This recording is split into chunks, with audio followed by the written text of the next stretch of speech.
Assalamu alaikum viewers, welcome to my channel Computer Made Easier. Today we will learn about the nested loops. Before we start our lecture, don't forget to subscribe my channel and press the bell icon so that you can receive new video notifications. Now let us start. Nested loops हैं. Nested loop जो है वो क्या होता है? Loop with ना loop, यानी loop के अंदर जो लूप होता है वो नेस्टेड लूप कहलाता है. नेस्टेड लूप में ये होता है कि किसी भी लेवल की नेस्टिंग जो है वो आप कर सकते हैं. और इसमें नेस्टेड लूप्स के अंदर ये होता है कि inner loop is executed completely with each change in the value of counter variable of outer loop. यानी क्या होता है, इनर लूप कंप्लीट हो जाता है जब आउटर में कोई चेंज आता है. सपोज आउटर वो फर्स्ट टाइम चलेगा, पहली दफ़ा चलेगा, इनर जो है वो अपना पूरा सर्कल कंप्लीट करेगा. उसके बाद फिर सेकंड टाइम जो है वो आउटर लूप चलेगा, फिर इनर जो है वो अपना सर्कल जो है वो कंप्लीट करेगा. इसका मतलब ये है कि इनर लूप जो है वो कंप्लीट होता है, अपने आप को कंप्लीटली जो एग्जीक्यूट कराता है. उसके बाद आउटर लूप के अंदर अगर कोई चेंज आता है तो नेस्टिंग जो है वो किसी भी लेवल की जो है वो की जा सकती है. और अगर हम नेस्टिंग जो है वो इंक्रीज़ करते हैं तो उसका ये है कि थोड़ा सा डिसएडवांटेज ये है कि इससे बहुत ज़्यादा आपका प्रोग्राम जो है वो कम्प्लेक्स हो जाता है. और बाकी ये है कि किसी भी लेवल की जो नेस्टिंग है वो की जा सकती है. मिसाल के तौर पर हम आउटर लूप कोई भी ले सकते हैं और इनर लूप जो है वो कोई भी ले सकते हैं. इससे कोई फ़र्क नहीं पड़ता कि आउटर जो है वो फार लूप था तो इनर जो है वो वाइल लूप होगा, या आउटर डू वाइल होगा तो इनर जो है वाइल होगा. बाहर वाला लूप कोई भी हो सकता है और इनर लूप जो है वो कोई भी हो सकता है. तो नेस्टेड लूप को समझने से पहले आपको while loop, do while loop और फार लूप ये समझना ज़रूरी है. तो इसके लिए जो है वो नीचे सब्सक्रिप्शन बॉक्स में मैं लिंक दे दूँगी, आप वहाँ से जो है वो मेरे लेक्चर्स जो है वो देख सकते हैं. वाइल लूप पर हैं, डू वाइल और फार लूप. तो बहरहाल आउटर लूप जो है वो कोई भी हो सकता है, इनर लूप जो है वो कोई भी हो सकता है, मतलब वाइल, डू वाइल और फार लूप में से. तो इसका जो सिंटेक्स है, लिखने का तरीक़ाकार है वो क्या है कि हमने यहाँ पर फार लूप लगाना है. फॉर के बाद हमने इनिशियलाइजेशन, कंडीशन, इंक्रीमेंट या डिक्रीमेंट जैसे फार लूप का एक सिंटेक्स होता है. उसके बाद फिर इनर लूप आएगा. देन उसके बाद अगर इनर लूप जो है वो आपका ट्रू होगा तो आपकी स्टेटमेंट उससे रिलेटेड जो है वो एग्जीक्यूट होंगी. यानी अच्छा, यहाँ पर आउटर जैसे अब दोनों, आउटर भी फार है, इनर भी फार है, ये आपका बाहर वाला लूप कहलाएगा और ये आपका कहलाएगा इनर लूप. तो ये दोनों जो है वो अभी सेम है.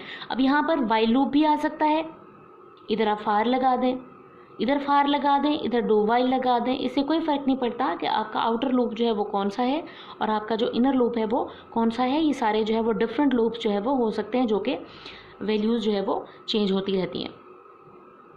इसको समझने के लिए नेस्टेड लूप को एक एग्जांपल देखते हैं, एक प्रोग्राम देखते हैं कि सपोज़ हमने जो है वो कुछ स्टार्स प्रिंट कराने हैं इस तरह से कि 4 जो है वो 1 2 3 4 इसके कॉलम्स हैं और इनर जो है वो रोज़ हैं.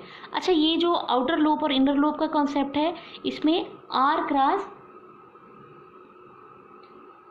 कॉलम्स होते हैं, मतलब कि रोज़ क्रॉस कॉलम्स. आउटर जो है वो रोज़ को कंट्रोल करता है और जो आपका इनर होता है वो जो है कॉलम्स को कंट्रोल करता है. यानी फर्स्ट टाइम जब फर्स्ट रो में हम आएंगे, फर्स्ट रो, तो इनर वाला जो है वो 4 दफ़ा 1 2 3 4 यानी 4 दफ़ा एग्जीक्यूट होगा. फिर सेकेंड रो में आएंगे, यानी ये इसकी वैल्यू जो है पहले 1 होगी फिर 2 हो जाएगी. जब इसकी वैल्यू 2 होगी तो अंदर आकर फिर उसने 1 2 3 4 टाइम स्टार प्रिंट करा देना है. फिर थर्ड रो आ जाएगी और उसके बाद जो है वो फोर्थ रो आ जाएगी. तो ये जो है आपका आउटर और इनर का कॉन्सेप्ट है कि आपकी जो रोज़ होती हैं, जो आउटर लूप होता है वो रोज़ के लिए होता है और इनर लूप जो है वो कॉलम्स के लिए होता है. तो ये जहन में रखिएगा बात. तो प्रोग्राम में सबसे पहले हमने क्या किया, हेडर फाइल्स ऐड की, उसके बाद मेन फंक्शन आया, क्लियर स्क्रीन लगाया. देन हमने 2 वेरिएबल्स ले लिए आई एंड जे. तो इस अगर प्रोग्राम को हम देखें, 4 रोज़ हैं हमारे पास, 4 कॉलम्स हैं. तो आई जो है 1 से स्टार्ट होगा, इनिशलाइज होगा. I is less than equal to 4, क्योंकि हमें 4 टाइम्स 4 जो है वो रोज़ है हमारी. रोज़ कितनी है हमारी? 4. तो कंडीशन भी हमारी क्या होगी, 1 से 4 तक जाएगी, क्योंकि 4 हमें रोज़ प्रिंट करानी. अगर हमें रोज़ इससे ज़्यादा प्रिंट कर, सपोज 5 प्रिंट करानी है तो हम यहाँ पर 5 लिख देंगे और उसके बाद जो है वो इंक्रीमेंट लग जाएगा. फिर हम यहाँ पर जे पर आ जाएंगे. यहाँ पर अब देखें, जे जो है वो कॉलम्स को रिप्रेजेंट कर रहा है यहाँ पर. यानी कि क्या है, कॉलम कितने हैं इसके, 1 2 3 4, 4 कॉलम्स हैं, तो ये 1 से स्टार्ट होगा, जे इज लेस देन और equals to 4 and j plus plus. तो ये यहाँ पर दोनों आउटर और इनर सेम इसलिए आ रहे हैं कि नंबर ऑफ स्टार्स जो हैं, देखें जो रोज हैं वो भी 4 हैं और कॉलम्स भी 4 हैं। अगर ये डिफरेंट होता तो ये डिफरेंट होते, फर्ज करें आपके पास जो है वो रोज आपकी 5 हो जाती हैं, अगर रोज आपकी 5 होती है तो फिर J is less than equals to 5 आएगा आपका।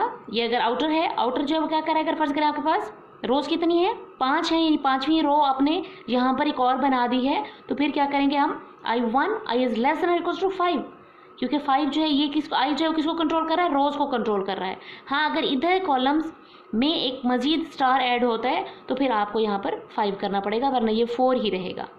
और जे प्लस प्लस करके फिर हम स्टार प्रिंट करा देंगे, और हर एक दफ़ा लूप चलने के बाद \n करेंगे ताकि ये मज़ीद जो है वो न्यू लाइन पर आ जाए। 4 दफ़ा स्टार प्रिंट कराए फिर न्यू लाइन पे आ जाए, फिर 4 दफ़ा स्टार प्रिंट कराए फिर न्यू लाइन। इसी तरीके से जो आपका लूप है ये काम करेगा। ओके स्टूडेंट्स, होप सो आपको समझ आया होगा। अल्लाह हाफिज़। तो चलिए आइए प्रैक्टिकल देखते हैं कि नेस्टेड लूप्स कैसे काम करती हैं। तो इसके लिए जो है वो हमने अपना एडिटर जो है वो ओपन कर लिया है C++ का, और इस एडिटर में जो है ये स्ट्रक्चर ऑलरेडी मौजूद है, और हम जो है एक पैटर्न प्रिंट कराने की कोशिश करते हैं। तो आइए देखते हैं कि नेस्टेड लूप कैसे काम करेंगी इस सिचुएशन में। तो हम जो है फॉर लूप लगाते हैं। अच्छा, इसमें ये कोई मसला नहीं है, आप आउटर लूप फॉर, इनर जो है वो while, outer loop while, inner do while, यानी आउटर इनर का इसमें कोई फ़र्क नहीं पड़ता, आप कोई भी लूप जो है वो लगा सकते हैं।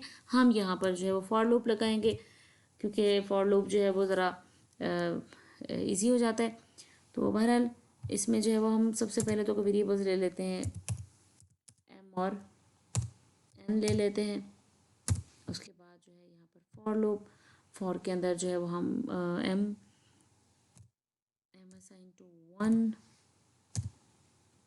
और जहाँ तक हमने प्रिंट कराना है, क्योंकि आउटर जो है वो रोज़ को कंट्रोल कर रही होती है लूप, सपोज़ हम 5 रोज़ जो है वो प्रिंट कराना चाह रहे हैं, तो इसमें जो है वो हमने आउटर जो है वो हमारा हो गया 1, उसके बाद जो है वो m इज़ लेस देन और equals to 5 and m plus plus, ठीक हो गया। उसके बाद जो है वो हमने एक और फार लगा देना है, ठीक है। और इसको जो है वो हमने n इसके लिए ले लेते हैं, n वेरिएबल ले लेते हैं, इसको जो है n असाइन टू 1, उसके बाद कंडीशन लगा देते हैं n इज़ लेस देन और इक्वल्स टू i। इसका देखेंगे कि आउटपुट क्या निकलती है इसकी। उसके बाद जो है वो n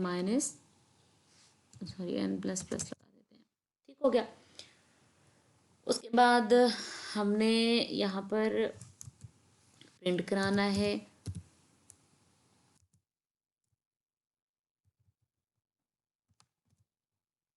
स्टैरिक, कोई भी आप स्टैरिक प्रिंट करा सकते हैं, @ आप प्रिंट करा सकते हैं, कुछ भी आप प्रिंट कराना चाहें आप यहाँ पर प्रिंट करा सकते हैं, ठीक हो गया।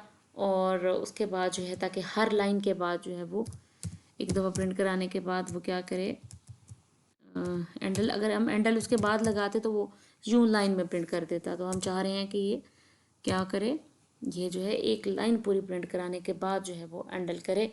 तो उसके बाद जो है वो अब देखते हैं अपने प्रोग्राम को कि हमारा प्रोग्राम जो है वो कैसे वर्क करता है। तो F11 प्रेस करके कंपाइल और रन करते हैं, और इसमें जो है वो यहाँ पर ओके और इक्वल्स टू m आ जाएगा यहाँ पर, ठीक हो गया। काउंटर कंट्रोल लूप, इसको जो है वो ठीक हो गया। ये देखिए, ये आपको नज़र आ रहे होंगे, ये खूबसूरत से स्टार जो है वो प्रिंट हुए हुए हैं। ये देखिए 1 2 3 4 5। तो ये काम कैसे करता है, इसकी थोड़ी सी वर्किंग भी आपको यहाँ समझाती चलूँ। फर्स्ट टाइम आएगा m1 होगा, कंडीशन ट्रू है, अंदर आ जाएगा। अंदर आकर n1 n less than m, less than और इक्वल्स टू m। अब ज़ाहिर है m1 था, 1 टाइम स्टेरिक प्रिंट कराएगा। उसके बाद जो है नेक्स्ट आगे चला जाएगा, m2 हो जाएगा, इधर आएगा, n इज लेस देन और इक्वल्स टू m, 1 से स्टार्ट करेगा 2 तक जाएगा, यानी 2 स्टार्स प्रिंट करा देगा। फिर उसके बाद थर्ड टाइम जाएगा, m3 हो जाएगा, n1 से स्टार्ट होगा, n3 तक जाएगा, यानी ये 3 टाइम स्टार प्रिंट कराएगा, 3 स्टार्स प्रिंट कराएगा। उसके बाद जो है ये फिर बाहर आ जाएगा, फिर m4 हो जाएगा, इधर आएगा n1 से लेकर 4 तक, यानी 1 से 1 स्टार प्रिंट कराएगा, 2 स्टार प्रिंट कराएगा, 3 स्टार प्रिंट कराएगा, 4 स्टार प्रिंट कराएगा। उसके बाद कंडीशन फॉल्स हो जाएगी, बाहर आ जाएगा, इधर 5 हो जाएगा, इधर आएगा 1 प्रिंट करा देगा, फिर 2, फिर 3, फिर 4, फिर 5 स्टार्स जब प्रिंट करा देगा। उसके बाद 6 कंडीशन फॉल्स होती है, तो 5 स्टार्स प्रिंट कराने के बाद ये बाहर आ जाएगा और प्रिंटिंग को जो है वो यहाँ पर एंड कर देगा। ठीक है, तो ये स्टार जो है वो नेस्टेड लूप इस तरीके से जो है काम करता है कि ये आउटर लूप और इनर लूप के तौर पर जो है, क्योंकि पहला जो है पहले पहली रो जो है वो पहली रो, और उसके बाद जो प्रिंटिंग होगी वो हो जाएगी, फिर उसके बाद सेकंड रो, फिर जो प्रिंटिंग होगी वो हो जाएगी, फिर थर्ड रो, और इसी तरीके से जो है ये सारा प्रिंट कराता जाएगा। तो आउटर लूप जो है आपको जैसा कि लेक्चर में मैंने बताया है कि आउटर लूप जो है वो कंट्रोल कर रहा होता है रोज़ को, और इनर लूप कंट्रोल कर रहा होता है कॉलम्स को। तो इसी हिसाब से इसने आउटर और इनर को जो है वो, आप देखें कि इसने जो है वो आउटर और इनर के साथ जो है वो किस तरीके से वर्क किया है। ये देखें, पहले जो है फर्स्ट रो थी, ठीक है, अंदर आकर n की वैल्यू 1 थी, 1 टाइम्स डायरेक्ट प्रिंट कराया, बाहर आ गया। दूसरी दफ़ा अगर आप देखें तो ये 2 था, तो इधर आकर ये 1 2 मीन्स कि 2 कॉलम्स यहाँ पर आए, फिर यहाँ पर 3 कॉलम्स आए, फिर चौथी रो में 4 कॉलम्स आए, फिफ्थ रो में 5 कॉलम्स आए हैं। तो ये आउटर लूप जो है वो क्या क्या कर रहा है, आउटर लूप जो है वो जस्ट आपके रोज को कंट्रोल कर रहा है, और इनर लूप जो है वो कॉलम्स को कंट्रोल करेगा। तो होप सो आपको ये लेक्चर समझ आया है। अगर कोई क्यूरी है, क्वेश्चन है, तो आप मुझे कमेंट बॉक्स में पूछ सकते हैं, और मुझे ज़रूर बताइएगा कि आपको ये लेक्चर कैसा लगा। और नेक्स्ट लेक्चर तक अल्लाह हाफिज़।